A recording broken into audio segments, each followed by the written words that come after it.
I'll now hand over to Isolde Goggin, who's a former chairperson of the Competition and Consumer Protection Commission of Ireland, for our next session.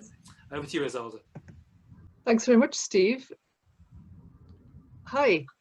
Thank you very much to Steve and to the IIC for inviting us. So I'm going to introduce Kent Walker, who is Senior Vice President for Global Affairs with Google. It's a broad portfolio, I think it's fair to say, overseeing legal policy, compliance affairs, product policies, philanthropic efforts, and relationships with governments.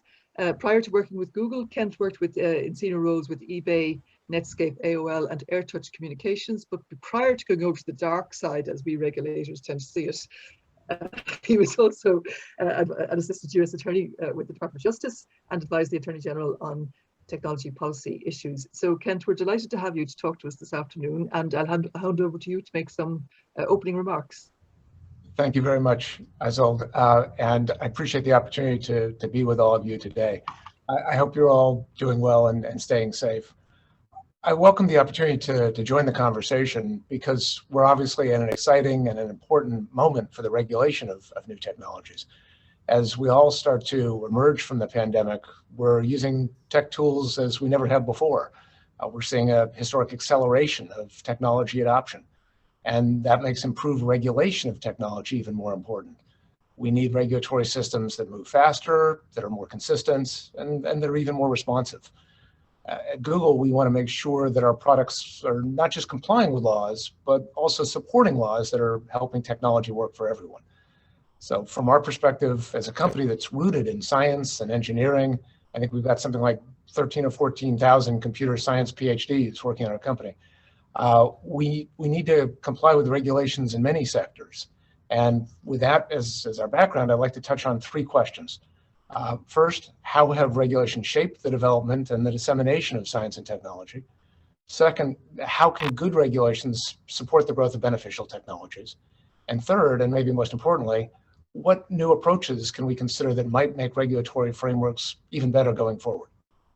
So let's start by talking about the history of regulation and technology, because while we frequently hear negative narratives about regulation, we probably don't talk enough about the times technology policies have gotten it right. And I think it's fair to say that global policymakers have mostly gotten it right. Three quick examples. Over the past 100 years, global life expectancies have more than doubled because of advances in science and in healthcare, and because policymakers invested in public health tools and social safety nets. Over the past 30 years, more than 1 billion people have come out of extreme poverty because of trade and technology, and because policymakers modernized trade rules and promoted innovation. And even looking at the last 18 months, public-private partnerships help people adapt to and get protected against the pandemic in ways that just wouldn't have been possible even a few years ago. You all know about the vaccines and the video calls and the delivery services, but let me tell one more story. At the start of the pandemic, we at Google launched an unprecedented effort with our rival over at Apple to develop exposure notifications. With significant input from public health and privacy regulators, we use cutting-edge technology to keep data safe and to build public trust. Exposure notifications went on to become the largest contact tracing tool in human history, and arguably preventing millions of infections. The example shows how well-regulated technology can be a powerful force for good. Of course, we recognize each new wave of technology also brings its own challenges. While the internet has given everyone a printing press, it's also enabled the spread of hate speech. And we wrestle with concerns about privacy, and we see cyber attacks targeting digital infrastructure. So when European Commissioner Vice President Margrethe Vestager argues that sensible regulation, transparency, and accountability can increase trust in technology, we agree. When we started out, we figured that we could do many things on our own. But last week, we celebrated our 23rd birthday. You may have even seen the doodle on our homepage.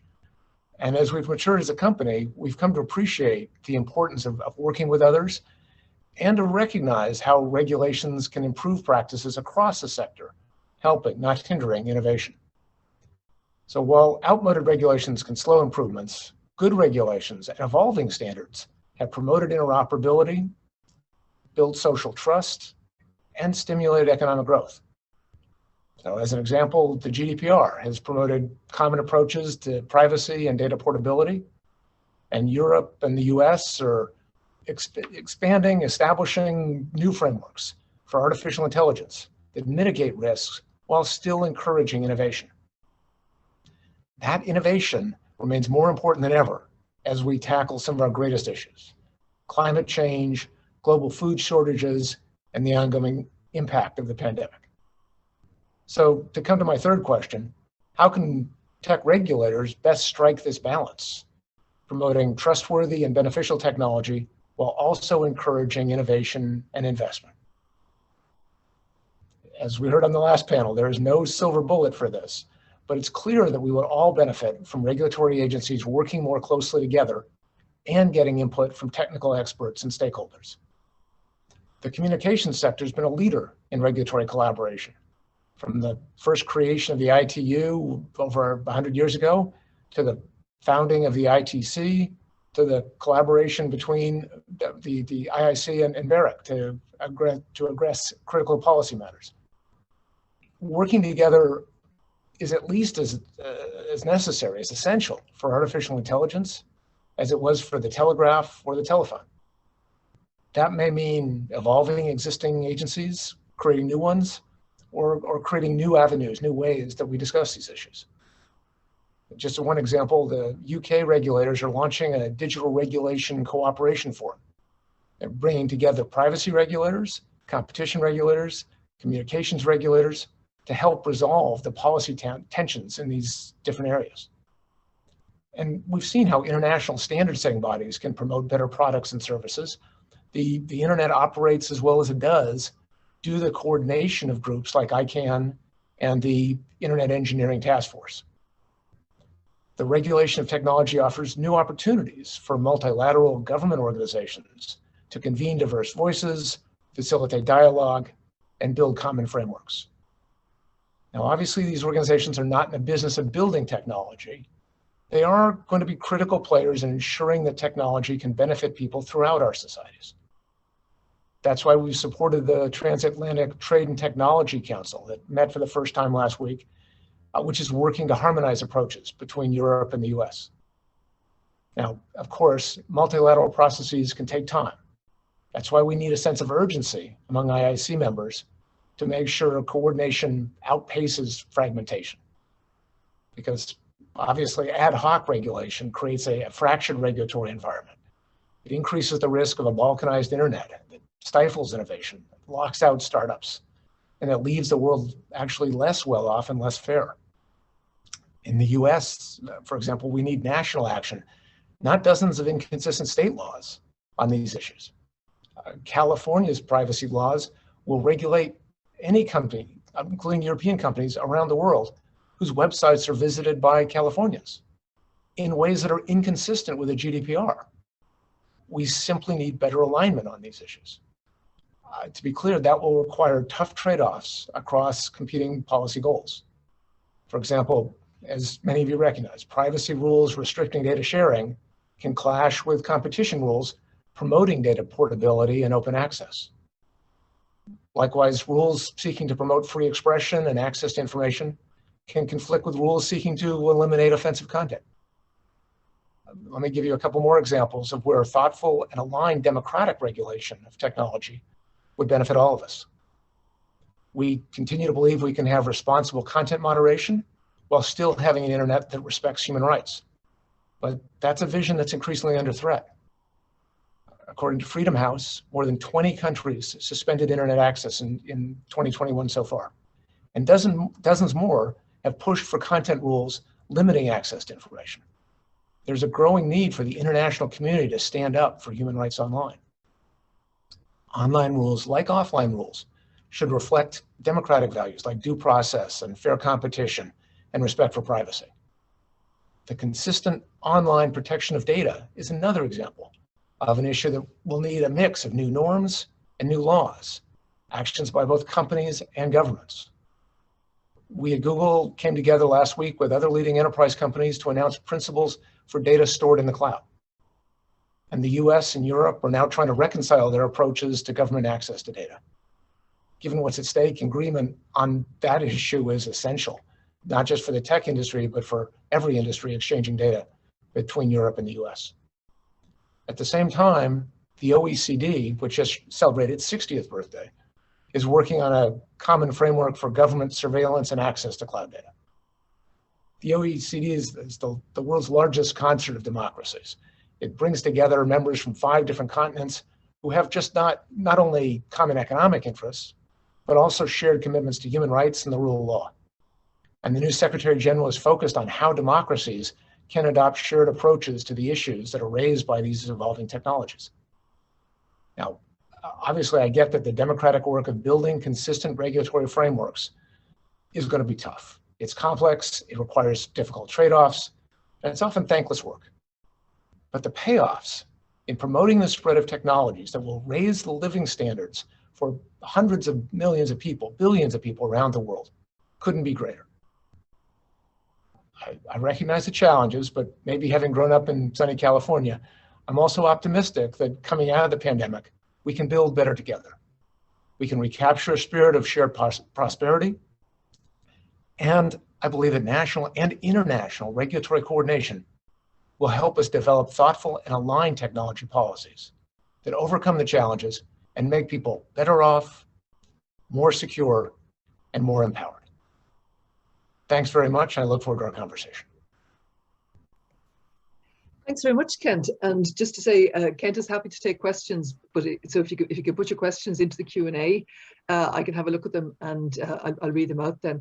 But I'll kick off by asking Kent a question which relates a little bit to the discussion that was being held in the previous panel.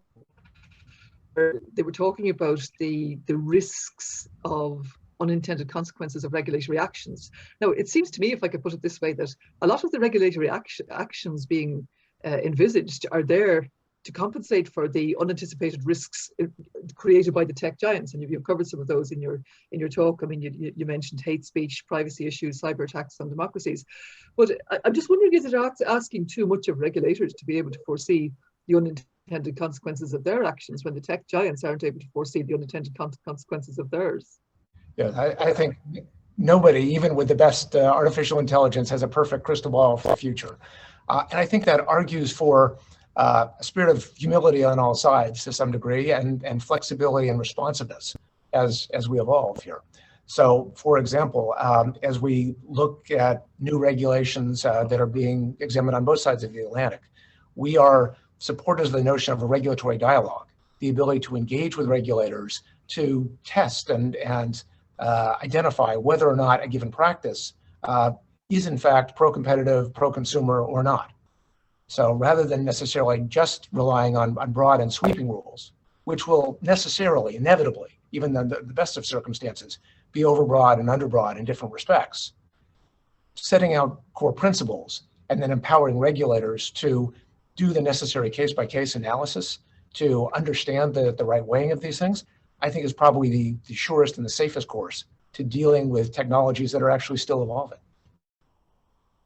And Melanie Dawes, in an earlier panel, Melanie from Ofcom was talking about the notion of designing risk mitigation measures into the product, because it's this issue that we get a lot in consumer protection, where you're trying to give consumers the information that enables them to make informed choices, and tell the consumers to be careful and to shop around and all these things that we tell them, which works in some markets. It doesn't work in others. For instance, funeral services, people are notoriously insensitive to price.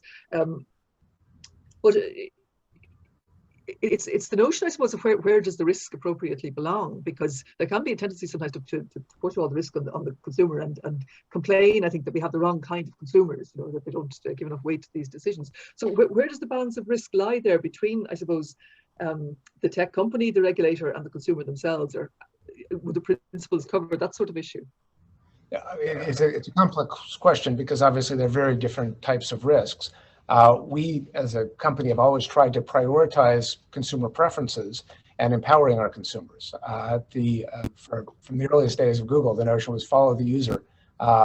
And so we are simultaneously recognizing, though, that that's not a broad enough lens, that some of the risks are not to individual consumers, but to larger societies. And so how do we think about the abuse of our platforms and minimize the likelihood of that? How do we raise up high quality content in ways that is valuable to individual consumers and lifts the overall conversation in a democracy. So it's hard to give a crisp answer to the notion of how to allocate risks. I think everybody in an evolving space, when you're dealing with unknowns, there's a certain amount of risk all around. You want to, I think, maximize the notion of beneficial innovation.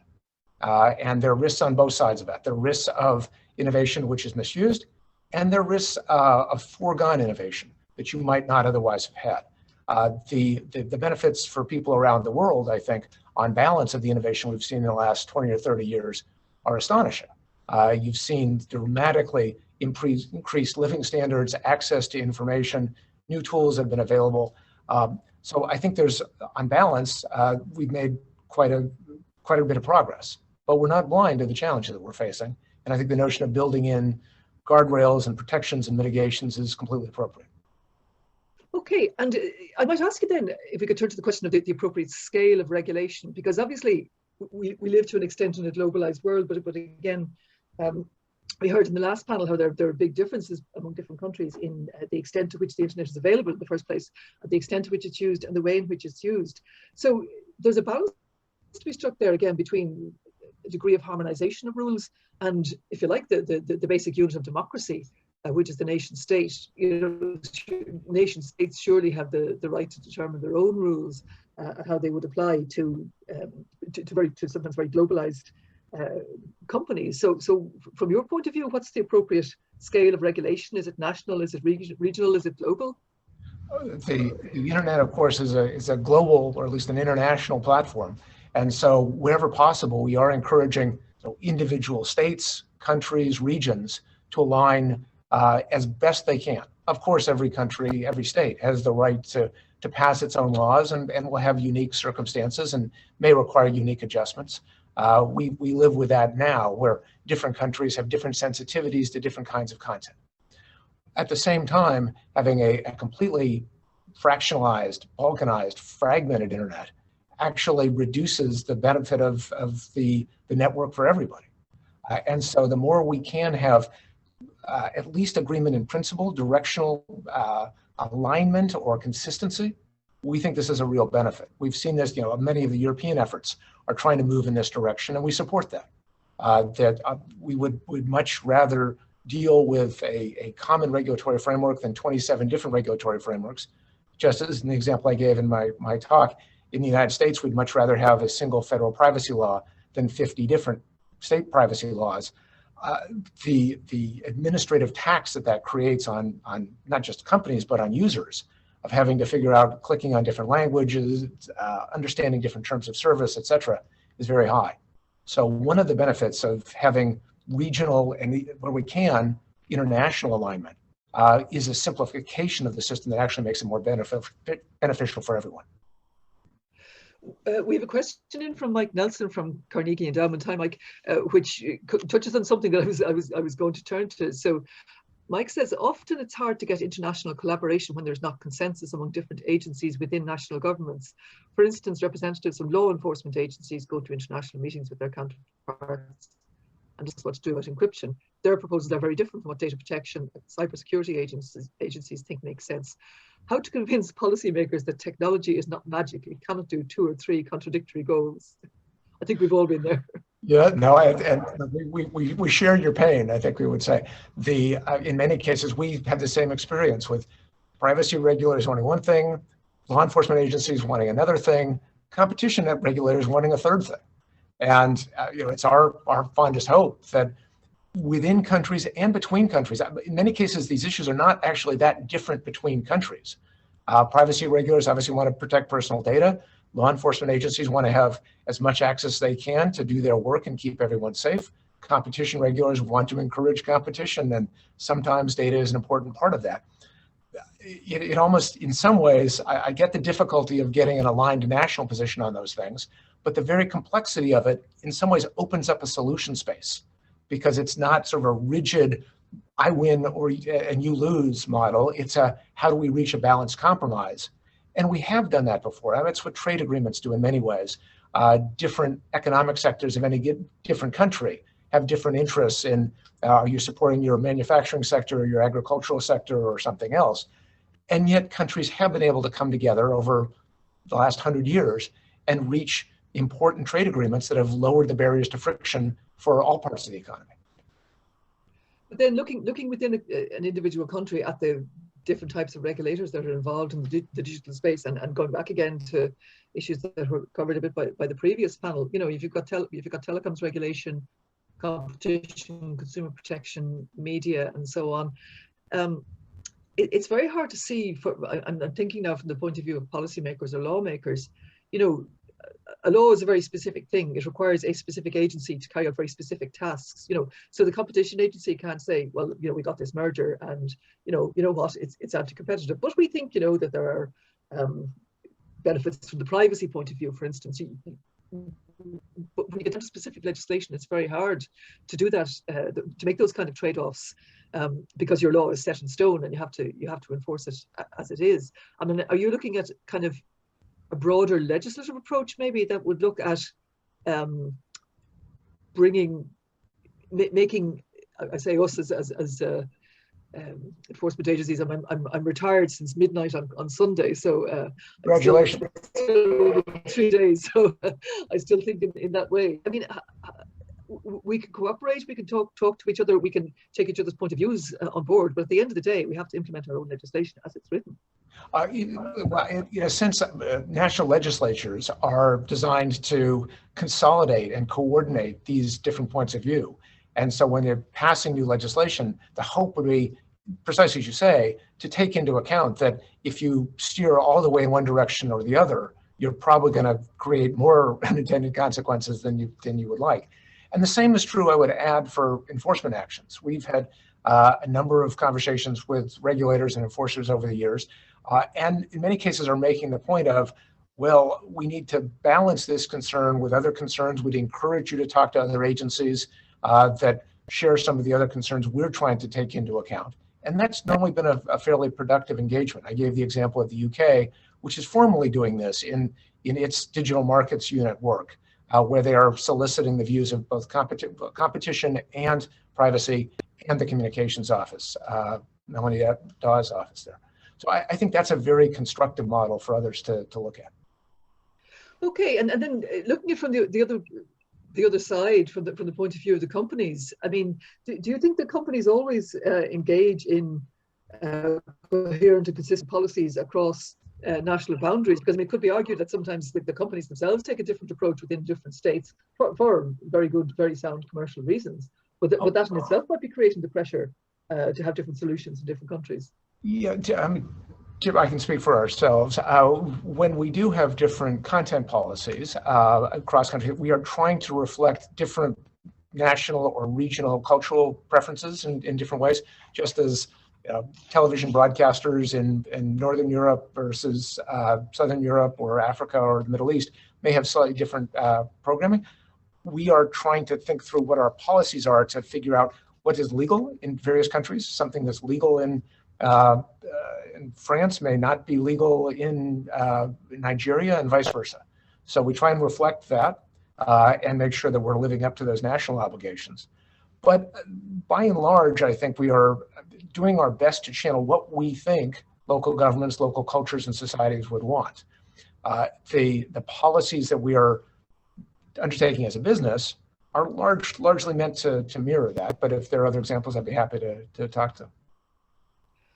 Okay, we might turn then, Ken, to the future of work, because this is an area where digital transformation sort of hit us all like a landslide there in March of 2020, and most of us found very substantial changes to our work, which were totally facilitated by technology, which just wouldn't have been possible in previous decades. But it does seem that there are winners and losers to that sort of digital transformation of work. The people that I would have worked with who were commuting from a long distance out with a couple of kids at school, I mean, they just never want to come back to the office. They've got 3 hours out of their day back and their lives have just been transformed. But then on the other hand, you have people more at the bottom of literally the food chain. I'm thinking of people like Deliveroo drivers they're kind of slaves to the algorithm, and they're constantly being pushed. People on not great terms and conditions constantly being pushed to do more and possibly to take risks. So how do you see that playing out? Is it a kind of a winners and losers, or can everybody become a winner from this? I think there is a notion that a rising tide ultimately lifts all boats. The goal here, of course, is to be mindful of those downsides. And how do you come up with new ways that empower people to choose their schedules, have flexibility, et cetera, but also create social safety nets or workplace guarantees that are appropriate, and at the same time, empower people to take advantage of the digital revolution on their own. So one of the things we have done is to create a series of training courses, the IT certificates, where people can come in and learn about IT skills, not necessarily become sort of advanced computer science coders, but be able to help with the IT support for any company. And there are many of those jobs, in fact, more every day. So people can move from a lower end job to higher end jobs and move into the middle class without having a college degree. So we at Google and 100 companies have joined us in this, have said we would take those certificates in lieu of college degrees. So I think there are lots of efforts like this afoot to have digital skilling. We've now provided training to something like, I think the number's over 600,000 people here in France alone. I'm in Paris as we speak. And something like 100,000 of those, 20%, have said that helped them get a new or better job. So I think there is something we can do as societies to make sure we don't leave anyone behind and bring people into the benefits of digitization. Yeah, it's really interesting when you think about the way in which it's worked out, because the knock-on effect on let's say real estate. Is it any use now to have a big office building in the middle of a centre? Are people's homes just becoming much more their focus? And again, this is a kind of an unintended consequence, which I think would have been maybe foreseeable to a degree, but it was triggered so much by the pandemic that the scale and the speed of it, I think people are still just trying to think through the implications. No, we said we have seen change that we thought was going to take years, take months, and it is still evolving, right? I think the second and third order implications of this are yet to unfold. How will it change urban planning, for example? And this is before the advent of self-driving cars, which we see in the not too distant future, which will further change the way people commute in some challenging ways, but also some positive ways. To the example of your friend who was living 3 hours away from work, all of a sudden rural areas now may actually become innovation hubs. You can imagine, rather than just everything having to come into the city centers and risking leaving behind the villages, you can actually have a thriving business working remotely in a community, in an environment that you prefer. So we'll see how it plays. I think it's going to be a very important development for society. Okay, thanks very much, Kent. And again, I'd encourage people to come forward with questions. I have lots here, so I'm happy to carry on, but please put the questions on the Q&A if there's anything you'd like to ask. Could I turn then to the question of digital diplomacy? This wasn't a term that I was familiar with until recently, but it seems to have a lot of angles about how digital can contribute to solving global problems. Can you just tell us a bit about that and how you see the role of tech in addressing global problems like global warming, or the pandemic response, of course, being a great example? I mean, we are seeing on the short term, obviously, there's an opportunity for the inclusion of many more people than had an opportunity to be part of the global economy before. It's one of the reasons why we've seen, I mentioned the figure, over 1 billion people coming out of extreme poverty in the last 20 to 30 years. That's an achievement that's unprecedented in human history. And that's in part because of the connectivity that we created. Actually, in the downturn of the early 2000s, we created lots of dark fiber, but that dark fiber became an extraordinary network that really brought the world together when there was an opportunity to light it up through new kinds of applications and new sorts of tools.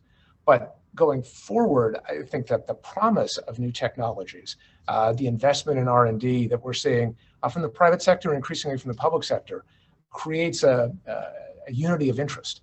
And we're trying to solve global problems. We're trying to solve climate change. I believe very deeply that we are going to need technological innovation. It's not going to be limited to any one country. We need to have dramatic new ways of improving photovoltaic cells, pioneering smart nuclear fission, coming up with nuclear fusion that's commercially feasible, et cetera.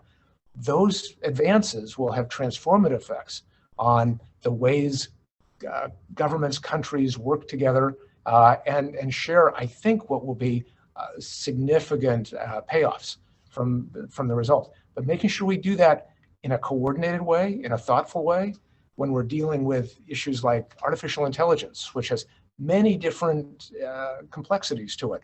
How do you responsibly innovate? And there's a balance there, right? You want responsibility is serious and thoughtful and focused on meeting the needs of society.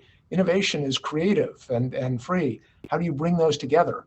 How do you balance the need for effectiveness and efficiency with the need for fairness, the need for equity, the need for transparency into these processes? There's a real value in democracy and technology working together on this class of problems. And we're optimistic that we're sowing the seeds of that. We're seeing those seeds sprout over the next few years.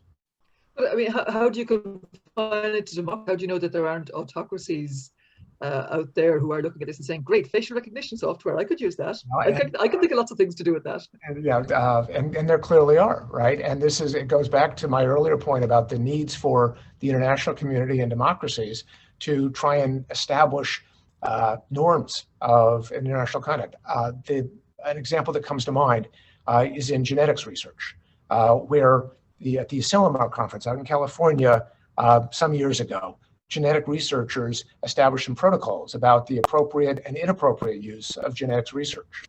And so many years later, after CRISPR was created, and there was some efforts to use CRISPR to actually create a designer baby or babies who would be free of a disease. The scientific community, Nobel Prize winners in genetics, stepped back and said, wait a second, that goes too far, that's inappropriate, we don't have safety protocols in place, we need to have much more development around the use of these technologies. And in fact, the government stepped back and said, oh, yeah, we agree this goes too far. In the same way, when we at Google we were early pioneers in the potential for facial recognition, but we made an announcement some years ago that we were not going to put out a facial recognition general purpose API, precisely because the policies had not caught up with the technology. We needed to make sure that there were safeguards in place, that people were thinking through the potential abuse cases and building in mitigations as to what the right balance would be. A third quick example, again, in artificial intelligence, we had a team that developed a tool that could do lip reading. Very valuable for people in the deaf community to be able to enhance their experience of the world around them. But also potential abuse cases around a totalitarian government being able to eavesdrop on people from a distance. So our teams debated this internally even before putting out a paper describing the technology. And we ultimately settled on putting forward a technology that was useful really only at close range when talking to somebody in close proximity, and that would be minimally risky with regard to some of these abuse cases. That's the sort of case-by-case discussion and balance that I think is very valuable, both within companies and between companies and regulators. This is something I meant to ask you earlier, actually, which is, it raises a really interesting point about stakeholder consultation and who the stakeholders are, how you identify them and how you consult them. Because regulators, I think are quite often criticized for not consulting stakeholders enough. But, you know, of course, if it's technical regulation of some kind, you tend to go the same round of the regulated companies, law firms, you know, maybe a few data protection activists or something. But it's very difficult actually to get the views of the public, and maybe that's where we should be interacting with politicians at an earlier stage. But could I just ask you about that? I mean, how do you figure out who the stakeholders are in a case like that, and how do you get access to them and encourage them to come forward with views? Yeah, it's complex, and to be upfront, we're never going to be able to talk to everybody. I mean, there are 190 something countries around the world, and it's difficult to consult with every regulator. But we do try to consult with regulators before we launch new products, as well as with leading NGOs in the field. It depends, of course, if you're focused on is there privacy technology or an issue where there's regard to the risk of discrimination and unfairness.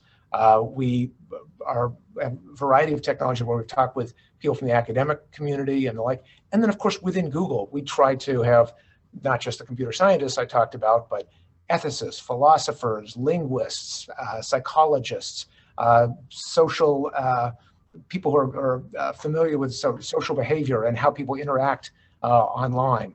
And increasingly, people who have experience in understanding the abuse of technologies and how patterns of abuse might emerge. So it's complicated. Again, no one size fits all answer, but generally speaking, the ratio of consultation has certainly gone up, and I think that's appropriate. And where do the politicians fit into this, and at what stage? I mean, do they? Because obviously they're expected to make laws for stuff that's extremely complicated, extremely difficult to predict the results in many cases, and where there's a whole pile of vested interests. Yes. So how do they steer a course there that's to the benefit of citizens? Look, it's complicated, but I think we asked them to do the very challenging task of distilling all of this complexity into legislation that tries to balance it and tries to align to the extent possible.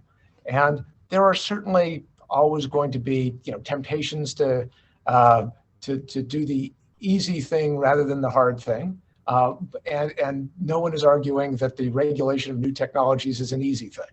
It's a thing that where we can bring in, from our perspective, when we can bring in our product managers and our engineers and walk through what's possible, what's not possible, why we're making design choices, how we're thinking about the potential next iterations of products, that's where we can be at our most useful. And shedding the light of our experience on these difficult problems, but also recognizing that we are only one of the many voices that are out there. So we're trying to strike a balance, and then we understand that counterparts in government, regulators, politicians are also trying to strike their own balance. Okay, I have a question here from David Geary in Digicel. Hi, David. A question for Kent, please. Given that other social media companies are having problems with this, could Kent please tell us, how does Google strike a balance between opportunities to make profits and making the right ethical decision on products and services?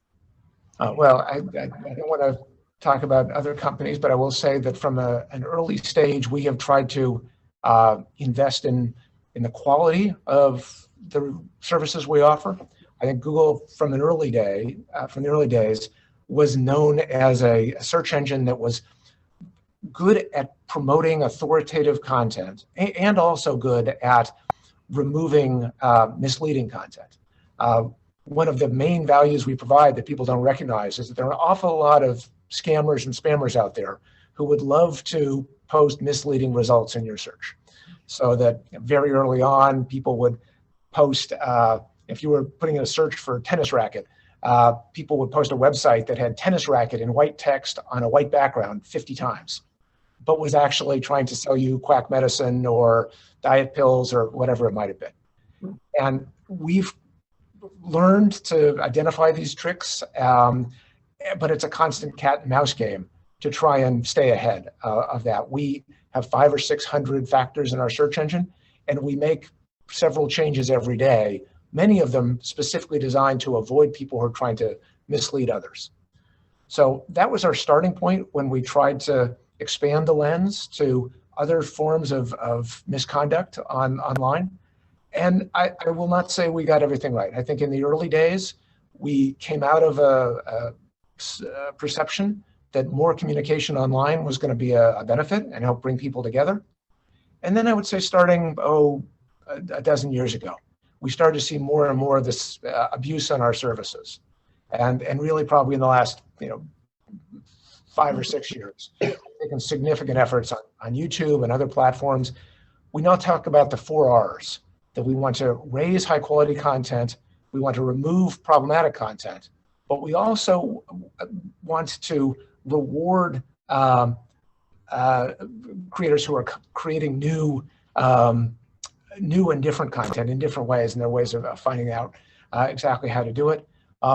And then we want to recognize content that has unique value and find ways of improving that as appropriate, or where it's offensive, reducing it where it's problematic.